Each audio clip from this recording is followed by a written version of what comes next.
ఈ సినిమా ఒక 2 years back, ఒక 1.5 year బ్యాక్ అనుకుంటా, వాసు నాకు ఒకరోజు కథ చెప్పాడు. ఎందుకంటే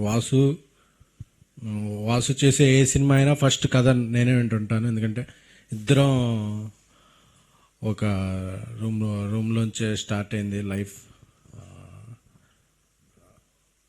వాసు ఏంటంటే మధ్య ఎందుకంటే తనకి స్టోరీ సెన్స్ మీద, అందులో ఉండే ఎంటర్టైన్మెంట్, ఎడిటింగ్ అన్నిటి మీద గ్రిప్. ఎందుకంటే ఒకరోజు మ్యూజిక్ డైరెక్టర్ రాకపోయినా ఆయన మ్యూజిక్ చేసేయగలడు, ఓ రోజు డైరెక్టర్ ఏమన్నా సిక్ అయినా ఆ రోజు డైరెక్షన్ చేసేయగలడు, ఓ రోజు ఎడిటర్ రాకపోయినా ఆయన ఎడిటింగ్ చేసేయగలడు. ఎందుకంటే ఎవరు రాకపోయినా పని అయితే జరుగుద్ది, పని ఆగదు. ఎందుకంటే ఆయనకి అన్నిట్లోనే గ్రిప్ ఉందన్నమాట.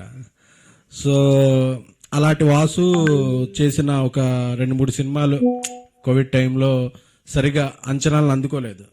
అంచనాలు అందుకున్నప్పుడు అందరూ కూడా ఇంకా వాసు అవుట్డేట్ అయిపోయిందేమో అతని కంటెంట్ ఇది అని విమర్శకులు అనేవాళ్ళు. బట్ దాన్ని తను ఛాలెంజ్గా తీసుకుని ఒకరోజు వచ్చి చెప్పాడు, అరే నేను మళ్ళీ ఒక సినిమా కొత్త వాళ్ళతో తీసి గట్టిగా కొడదామని డిసైడ్ అయ్యానరా, ఆ ఎఫర్ట్ అయితే పెడతాను రా, నేను మళ్ళీ నేను కథను ఎలా నమ్ముతానో ఒక డైరెక్టర్ అయితే నచ్చాడు నాకు అని చెప్పి మనోడు వచ్చి కథ చెప్పాడు. ఆ రోజు చెప్పినప్పుడు మన ఇద్దరం కలిపి ప్రొడ్యూస్ చేద్దామని చెప్పాడు.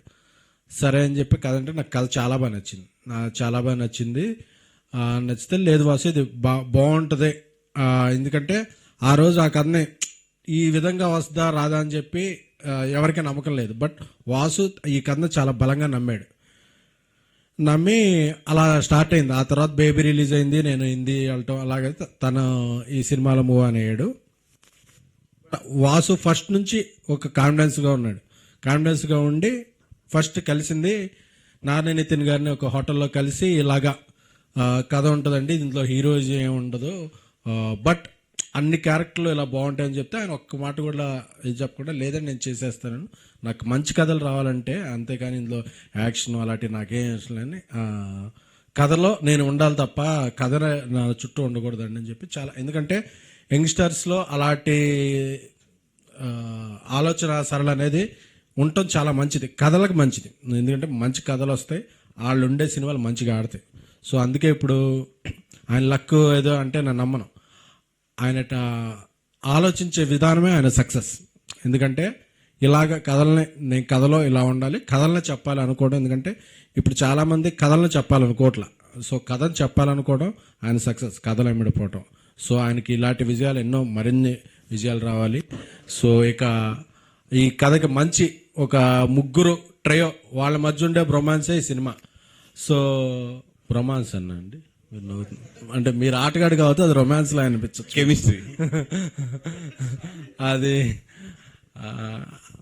అంకిత్, కసిరెడ్డి ముగ్గురు వాళ్ళ టైమింగ్ బాగా కుదిరింది. సో వాళ్ళు టైంకి సెట్కి వచ్చారో లేదు తెలియదు, కానీ టైమింగ్ అయితే మాత్రం బాగా కుదిరింది.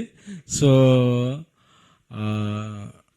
అది ఈరోజు తెర మీద చూస్తున్నాం. ఇప్పుడు జనాలు అందరూ గట్టిగా నవ్వుతున్నారు అంటే, ఈ మధ్యకాలంలో జనాలు నవ్వటం మానేశారు థియేటర్కి వచ్చి. ఎందుకంటే లార్జ్ దెన్ లైఫ్ సినిమాలు అయిపోయినాయి, చాలా అయిపోయినాయి. సో అందరు నవ్వుతున్నారంటే కారణం దానికి ఆ కెమిస్ట్రీ బాగా కుదిరింది. దానికి అంజీ గారు గీతార్ట్స్లో ఒక సినిమా, వన్యవాసి గారి దగ్గర ఒక సినిమా చేస్తే అది 2-3 సినిమాలు చేసే లెక్కే. కాబట్టి ఇది మీ మొదటి సినిమా అలా అయినప్పటికీ మీకు 2-3 సినిమాల అనుభవం వచ్చింది కాబట్టి సో ఆ టైమింగ్ అంతా కనిపించింది. సో అలాగే మీ రామ్ మిరియాల గారు, అజయ్ అరసాడ మ్యూజిక్ కూడా చాలా హెల్ప్ అయింది. అలాగే డిఓపి గారు ఆయన వాసు గారి సజెషన్తోనూ, మరి ఆయన ఏ ఫ్రేమ్ ఎలా ఉండాలో, యాంగిల్ ఎలా ఉండాలో కూడా ఆయనకి బాగా పట్టుంది కాబట్టి సో అంతా బాగా ఇదైంది. బట్ ఇంక చెప్పాలంటే ఎడిటర్ పవన్ కళ్యాణ్ గారు, ఇప్పుడు ఆ పేరు ఎక్కడన్నా ఒక వైబ్రేషన్ అనుకోండి. సో అదే ఇప్పుడు నయన్ సర్కా గారికి కూడా ఒక మంచి విజయం సాధించింది. ఎంత ఇదంటే ట్యాంక్ స్పీడ్లో రావాలన్నా ఇంకో బిజీ అయిపోయారు, అంత అంటే హ్యాపీ. సో అలాగా ఇప్పుడు ఇంకా అందరు ఆర్టిస్టులు, కసిరెడ్డి గారు కూడా మొన్నటి వరకు స్టేజ్ మీద ఉండేవాళ్ళు, ఇప్పుడు వాయిస్లో కనిపిస్తున్నారు. సో అందరూ ఒక విజయం, అందరికీ అంత సక్సెస్ అవుద్ది. అరవింద్ గారు కూడా ఇంకా నేను లేకపోయినా సినిమా మాట్లాడుతున్నా